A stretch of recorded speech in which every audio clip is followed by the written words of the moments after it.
Welcome to Module 2. This is where agentic engineering gets very real.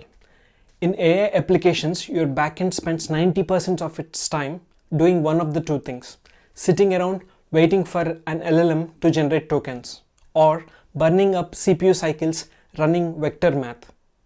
If you choose the wrong concurrency model, a single user running a heavy LangGraph agent will literally freezes your entire FastAPI backend for every other user.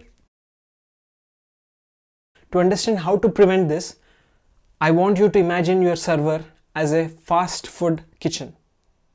Your kitchen has two different ways it can operate: the single master chef or the team of line cooks. Let's look at both. First, we have the event loop. In Python, this is Asyncio. Imagine a kitchen with exactly one exceptionally fast master chef. A customer orders a burger. The chef puts the patty on the grill. Now the patty takes 5 minutes time to cook. Instead of staring blankly at the grill for 5 minutes, the chef instantly pivots. They take the next customer's order, drops fries in the fryer, and pour a drink. Whenever a timer dings, they pauses, runs over, and hands out the food. This is how an event loop works.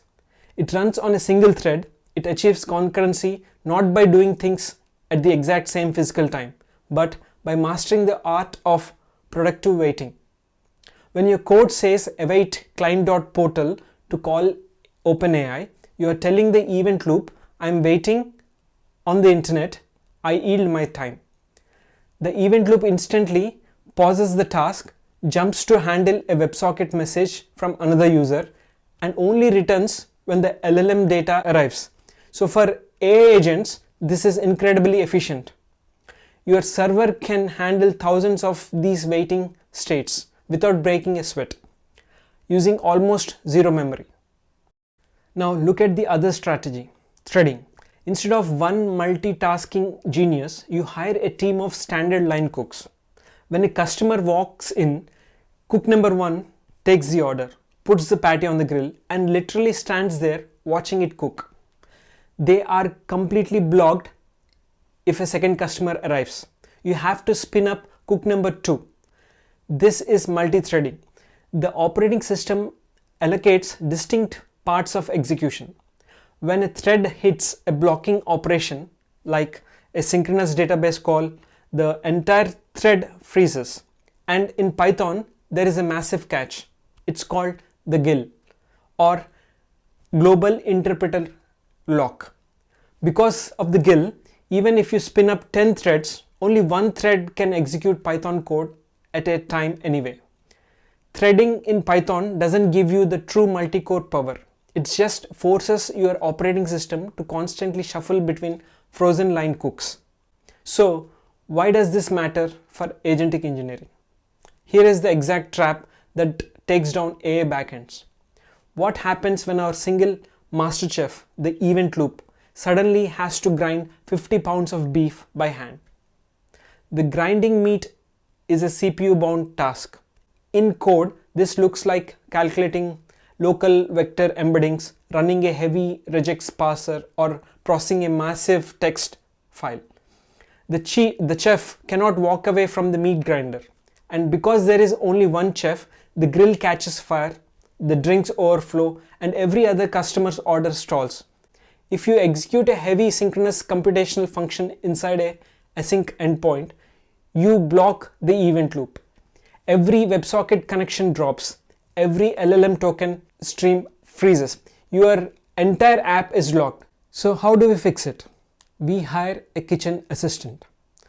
When heavy computational work comes in, the master chef hands the raw meat to the assistant, tells them to grind it in the back room, and instantly goes back to managing the fast asynchronous IO tasks. In FastAPI, we do this using async io.to_thread or run in executor. We purposefully offload the heavy CPU work to separate thread pool, keeping our main event loop lightning fast. Remember the golden rule: concurrency is about structure, managing multiple things at once. Parallelism is about execution, doing things at the exact same physical moment. Use the event loop for waiting on AI APIs. Use executed threads for crunching data. Never block your master chef. Till now, we talked about the master chef, the line cooks, and the meat grinder. We learned that the secret to AI backend performance is keeping your single event loop completely unblocked. Now let's look at the enterprise level Python code that makes this happen. We are going to look at how to set up our kitchen, the trap that takes down most beginners, and the exact code you need to fix it. Before we take a single customer order, we have to set up our kitchen. In a toy app, you might see people initialize an HTTP client direct inside the root. In production, that is a massive anti-pattern that will drain your memory and spike your latency. Instead, use FastAPI's Lifespan Context Manager. When the application starts, we initialize our resources exactly once.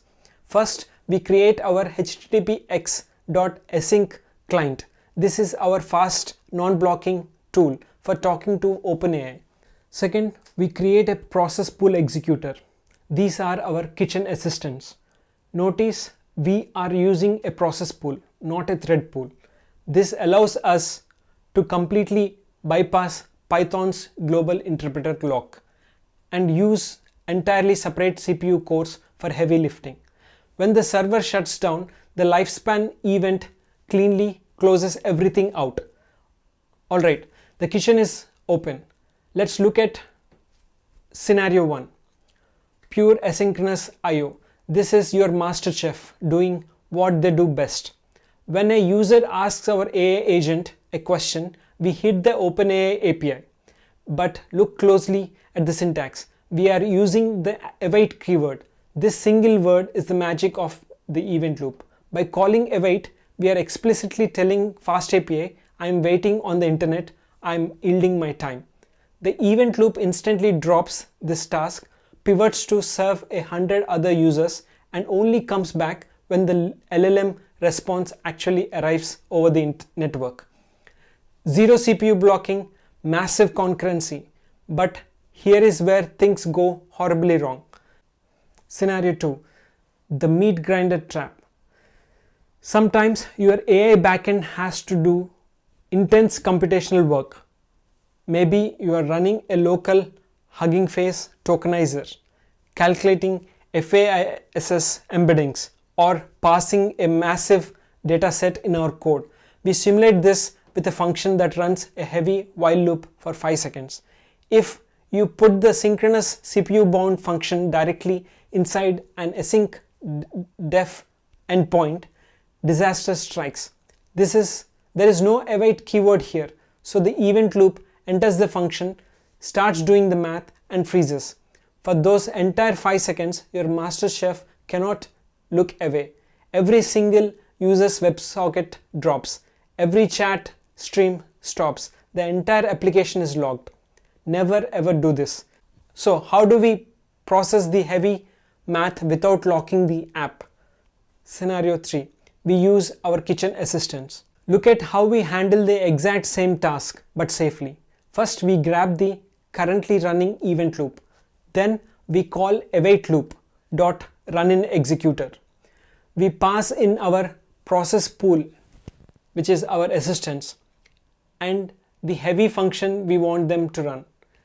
By using await here, the master chef hands the raw data to the background process, steps back and says, let me know when you're done. The event loop is instantly freed up to process thousands of other network requests, while your heavy vector math runs safely and in parallel on a complete separate CPU core. So, manage your clients globally, use await for network calls, and use the executor for heavy CPU tasks. Implement these 3 rules and your AI backend will never freeze again. Hope this is useful. See you in the next video.